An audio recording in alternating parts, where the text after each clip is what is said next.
मित्रों, भारत ने टेक्नोलॉजी में इतनी तरक्की की है कि पहनने से लेकर खाने तक का सामान सिर्फ एक फ़ोन कॉल पर आ जाता है। तो दोस्तों, वहीं आपको जानकर आश्चर्य होगा कि भारत में एक जनजाति ऐसी भी है जो आज भी पुराने रीति रिवाजों और पुराने ढंग से जीवन यापन कर रही है। वे लोग आज भी भाले, तीर, कमान और अर्धशस्त्रों का प्रयोग करते हैं। उनके पास ना ही साइकिल है और ना ही कोई आधुनिक उपकरण जैसे मोबाइल, टीवी, फ्रिज की सुविधा उपलब्ध है।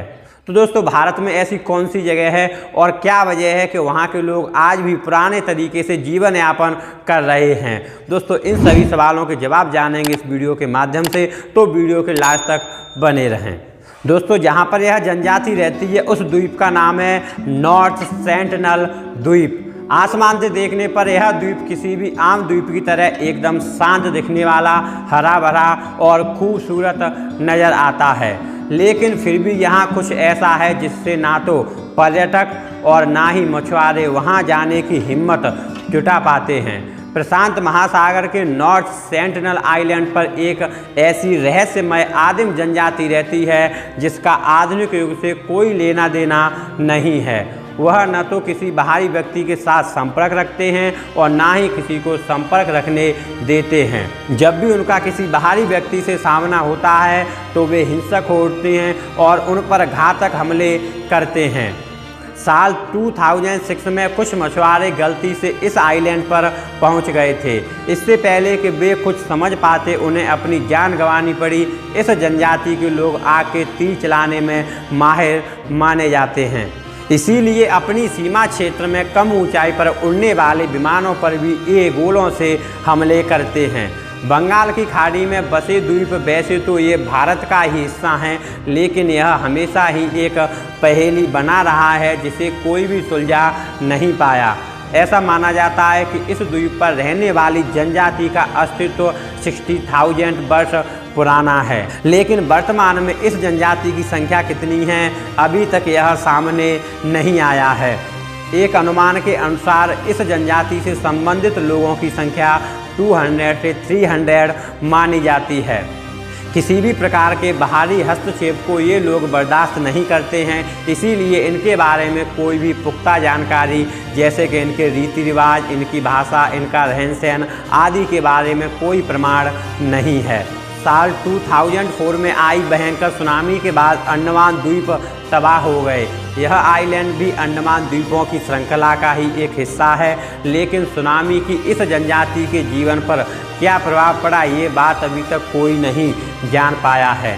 सुनामी के बाद जब भारतीय तटरक्षक दल ने वहां जाने का प्रयास किया तो इन लोगों ने हेलीकॉप्टरों पर आग के तीर से हमले किए, जिसके बाद वहां पहुंचने के प्रयास रोक दिए गए। अक्सर इस जनजाति के लोगों को पाषाण काल की जनजाति भी कहा जाता है, क्योंकि तब से लेकर अब तक इनके अंदर कोई भी बदलाव नहीं आया है। शायद इसी वजह से इनके भीतर ग्रहणशीलता की कमी है और बाहरी दुनिया से दूरी रखने का स्वभाव है। यह जनजाति विश्व की सबसे ज़्यादा खतरनाक और बेहद अलग रहने वाली जनजाति है, जिनके जीवन के मामलों में भारत सरकार भी दखल नहीं देती है। भारत सरकार द्वारा कई प्रयास किए गए ताकि इस जनजाति के लोगों के हितों के लिए काम किया जाए और इनके जीवन को सुधारा जाए। आदिवासी जनजातियों के लिए ही काम करने वाली सर्वाइवल इंटरनेशनल नामक संस्था का कहना है कि नॉर्थ सेंटिनल द्वीप पर रहने वाली जनजाति इस ग्रह की सबसे कमज़ोर जनजाति है। उनके भीतर रोग प्रतिरोधक क्षमता लगभग ना के बराबर है। मामूली सी बीमारी की वजह से भी उनकी मौत हो सकती है। अन्य लोगों से पूरी तरह अलग होने की वजह से इन लोगों का संपर्क बाहरी दुनिया से पूरी तरह कटा हुआ है, इसीलिए महामारी में इनकी जान जाने का खतरा बहुत ज़्यादा है। अंडमान और निकोबार प्रशासन ने 2005 में कहा था उनका सेंटिनल की जीवन शैली या आवास में हस्तक्षेप करने का कोई भी इरादा नहीं है और वे उनके साथ आगे संपर्क करना या द्वीप पर कानून लागू करने में कोई रुचि नहीं रखते हैं। सन 1981 में एक भटकी हुई नौका इस आइलैंड के करीब पहुंच गई थी। उस नाव में बैठे लोगों ने बताया था कि कुछ लोग किनारे पर तीर कमान और भाला लेकर खड़े थे, लेकिन किसी भी तरह हम वहां से अपनी जान बचाकर। तो दोस्तों, आप सबको यह वीडियो पसंद आई तो इसे लाइक करें, शेयर करें और ऐसी वीडियो देखने के लिए हमारे चैनल को सब्सक्राइब करें।